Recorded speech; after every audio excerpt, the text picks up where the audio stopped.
criminal justice, healing, education. Time to awaken the community.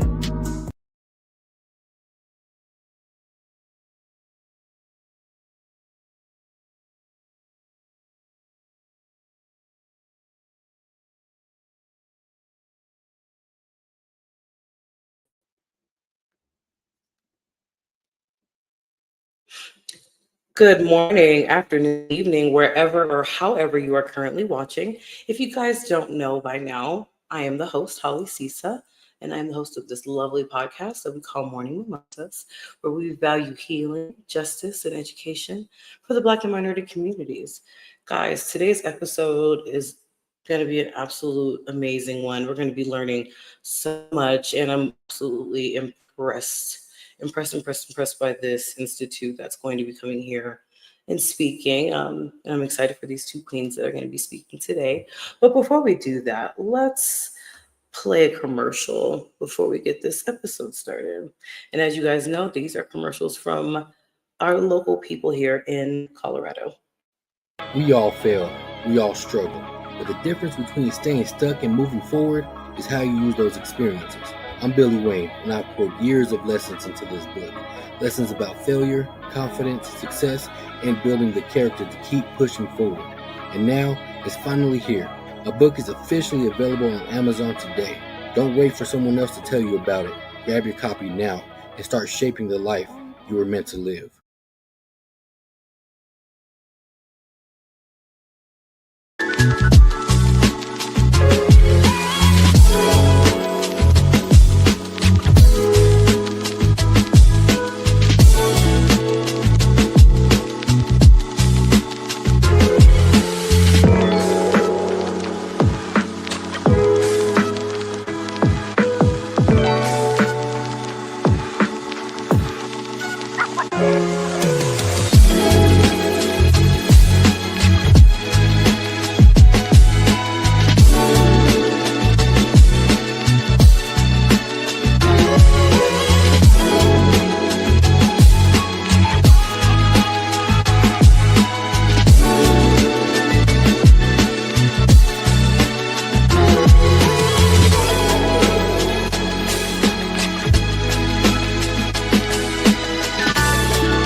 Once again, huge thank you to both of the participants of the commercial, Mr. Billy Wayne and Miss Devin of Cracked and Brittle. Please support both businesses. Please buy his book and please support her business locally. Guys, you guys know how we do here on Morning Mimosas. Guys, we are going to welcome the guests the best way we know how. So let's go ahead and welcome these two queens from the Colorado Fiscal Institute right now.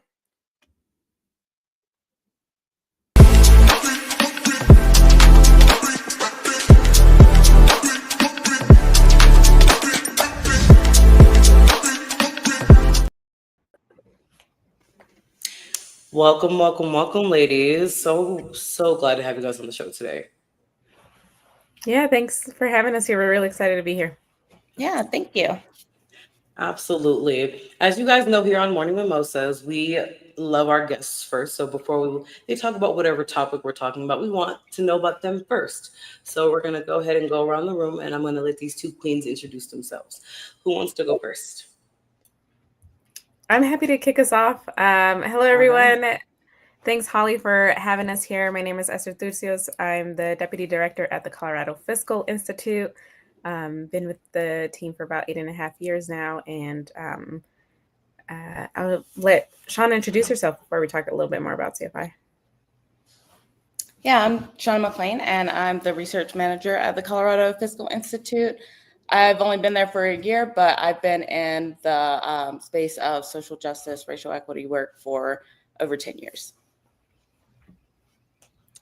I absolutely love that. Now, we're going to get deeper into what the Colorado Fiscal Institute is first, and then we're going to go into the topic of the baby bonds. Now, which one of you ladies wants to go ahead and talk about what the Colorado Fiscal Institute is? Yeah, happy to kick us off here too.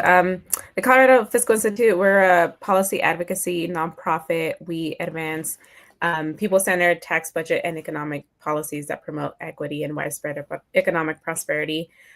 We've been around for a while, either as a project of another organization, but as a standalone organization since 2012. So really pushing for policies in Colorado that lift people and families in our communities up.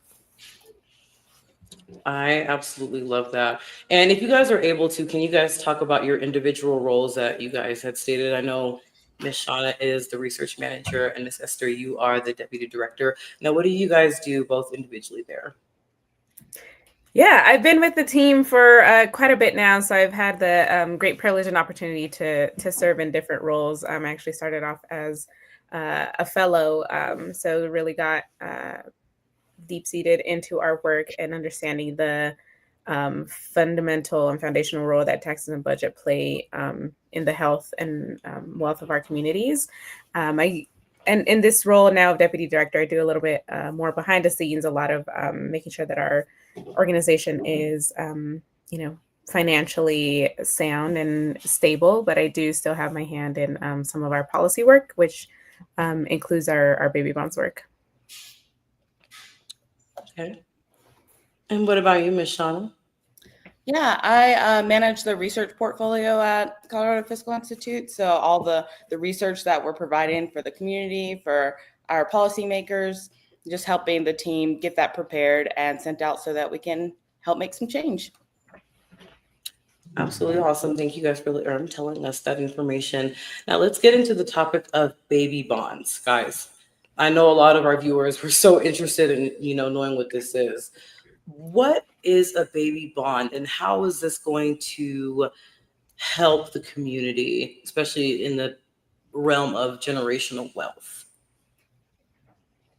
Yeah, well, baby bonds are a wealth building policy tool where the government sets aside a significant amount of money for children in a public trust shortly after babies are born and invest them in financial vehicles that yield returns over time.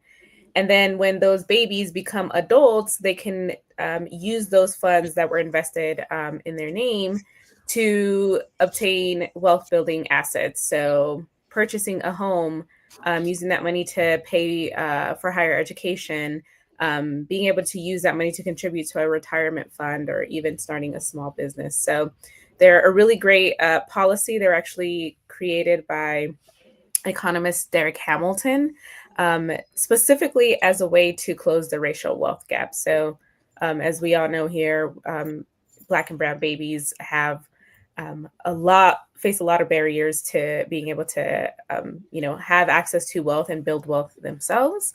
And so it was created really as a policy tool to bridge the racial wealth gap. But as we all know, anytime you lift from the bottom up, it helps all babies. So it's really an opportunity for kids who don't have that same access to building wealth to starting from some footing on that wealth building opportunity. I absolutely love that. Go ahead. Oh, I was just saying, it's really about kind of correcting the generations of unequal policy and experiences and making sure like communities who've been locked out of wealth building finally get access to it. Absolutely. I absolutely love that. So when this was being created, what obviously what research was put into this? When was this idea thought of? And first and foremost, thank you guys for this idea, if I may say, because this is going to be absolutely amazing. Like, how was this put together? This is amazing. Yeah, well, we definitely can't take the credit. As I said, the idea of baby bonds was introduced by economist Derek Hamilton. He's the founder of the Institute on Race, Power, and Political Economy at the New School in New York. And he has really helped to, push this. And there's like a growing movement for baby bond policies across the nation. For us at CFI and in Colorado, we've been working on a type of wealth building policy in Colorado for some time, since I believe like 2014, trying to restructure what are known as 529 accounts in the state. So these are also investment accounts that family members of a child can put money into the account. They're specifically for to help pay for college, but they provide their IRS type of accounts that you can get tax benefits from. And in doing our research at CFI over the years, we found that those accounts really, the tax benefit really benefited the wealthiest families in Colorado. And so we've been trying to restructure those accounts for years. But really, our goal has always been something like baby bonds. What can we create that's a policy that isn't just to help pay for college, which is a really great, obviously, investment and a wealth building tool, but how can we help set up Colorado babies so that they have access to more than that? And so over the years, that really has transformed into what we're really pushing for now is baby bonds. And we've had the we can't talk about our work without talking about our partners at Soul to Soul Sisters. They're a grassroots organization based here in Colorado that really advance Black women and femme and gender expansive folks, economic justice and liberation. And so they've been a longtime partner, and we really came together at this understanding of the importance of advancing racial justice and economic justice, and what that means for Colorado kids, especially Black and brown kids, and really have found a home in working collectively to advance, hopefully, a baby bonds policy in Colorado. Yeah, and I'll just add to it, like we had recently put out a request for proposals to do research on what a baby bonds program, the fiscal feasibility of it in Colorado. So that's underway right now to have, when we have like an awesome research team who is currently doing all that fun stuff right now and really giving us options of what do these policy choices look like in Colorado to be able to fund baby bonds so that we can, help close this racial wealth gap that's been rooted in historic disinvestment. How do we then turn to invest in our children? I absolutely love that. So from what I'm understanding, this is still in the works. So no one's able to actually get a baby bond as of right now, correct? Well, so it is in the work, the research, and for like the state, but we do have partners at Gary Venture and Impact Charitable who are doing a baby bonds pilot right now. So we'll learn a little bit more about how that folds out for those kids over the next few years. Okay. And when this is finally put in place, this will be anyone that will be able to get it, or will there be like income requirements to have this bond, or is it going to be like a CD, like a saving? Like, how is it going to be like formatted? Is it going to be formatted like a CD? Is it going to be formatted like a savings account? Like, is it going to be like a life insurance policy where you can borrow it? I just want to ask these questions for people that want to know how it's going to be structured. Yeah, Shana can talk a little bit more about how the research is helping us, will help us to answer a lot of those questions. There are some things that are universal about baby bonds that really helps to make them a really good tool for racial equity. And some of those foundational pieces of baby bonds, they became a lot more popular, just for some context, at the federal level when Senator Cory Booker pushed a bill a few years ago to make universal accounts. So it would have been, had the bill passed, it would have invested $1,000 into every baby born in the United States, and those into a public trust, and they would have yielded returns over time. We know, so the federal government has a lot more flexibility in how they can more easily make those fully universal. So in Colorado, we haven't shaped policy yet. We're hoping that a lot of the research that the research team that we're working with can help us answer, but we do have a wealth building coalition, and where we're having these conversations. The pilot that Shana mentioned that our partners at Gary Community Ventures and Impact Charitable are leading. It's a bit different because it's for youth that they're doing that pilot for, but that's going to yield a lot of learnings. We're also looking at some states that have been able to pass some type of a baby bond legislation. So as of right now, Connecticut is the only state that has passed a full baby bonds legislation. And their program is open to kids born through their Medicaid program. So that's one way that we're looking at proxy. So Shana, I'll let you talk a little bit more about how we hope the research helps us answer some of those questions. Yeah, a lot of, I think using Medicaid enrollment is kind of like a foundation right now for people really looking into how do we fund baby bonds, or how do we choose eligibility for baby bonds programs. So our research team, or the research team that we've contracted to do this fiscal feasibility study, they're looking at different things. So is Medicaid eligibility the best choice, or maybe a TANF eligibility, or do we include CHIP with the Medicaid? Like, how do we create these parameters? So they're going to run like a few different simulations to give us this idea of like, what can we use that will work in Colorado, that will be sustainable in Colorado? And I think that's the big piece, is how can we make this sustainable so it's not like a start and stop project that doesn't, we don't reap the benefits that we're really hoping to see from it. So they're kind of doing all those simulations, all the looking at what the demographics are, how many people that might include within Colorado, to give us a better idea of what that looks like. Okay. This is absolutely amazing. If you guys are just tuning in, we have these two amazing women from the Colorado Fiscal Institute, and we are speaking about baby bonds for Black and brown babies. And it's an amazing idea, and I can't wait to see it across the 50 states. I'm trying to figure out what else do I have to ask pertaining to these baby bonds. So the idea, so you said that Connecticut has already implemented a little something like that. Is Colorado gonna try to follow what they're doing, or is Colorado gonna do it a different way? So I'm trying to figure out if this is gonna be federal, is it all gonna be done the same, or is it going to be to the discretion of each state?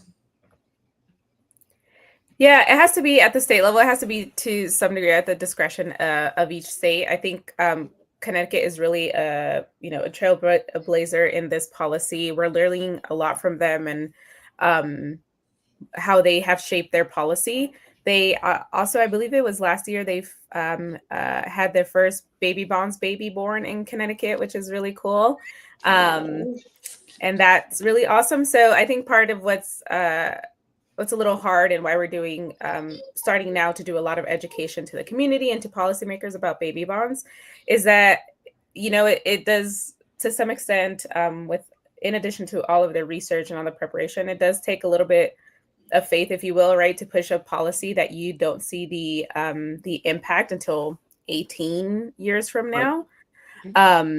So we're learning a lot from Connecticut. Colorado's a little different. We have, unfortunately, a lot of constitutional restraints on our tax system through things like the Taxpayer Bill of Rights, particularly in Colorado or Tabor, which really is just one of the biggest barriers that we face to being able to fund really good public services and programs like a baby bonds program. And so part of what we're, in addition to, as Shana was sharing, the feasibility study, the fiscal feasibility, is to learn what sustainable sources of funding we have access to in order to fund a baby bonds program.